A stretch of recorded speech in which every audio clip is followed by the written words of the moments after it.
अस्सलाम वालेकुम प्यारे दोस्तों, उम्मीद करते हैं कि आप सब दोस्त खैरियत से होंगे।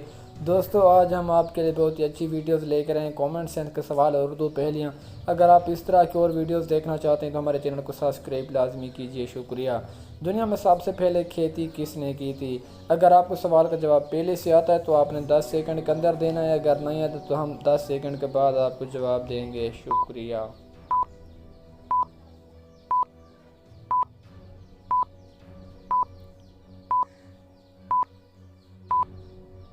हज़रत आदम ने सबसे पहले खेती की थी। दुनिया का बहादुर मुल्क कौन सा है? दोस्तों, अगर वीडियोस अच्छी लगे तो चैनल को सब्सक्राइब लाजमी कीजिए।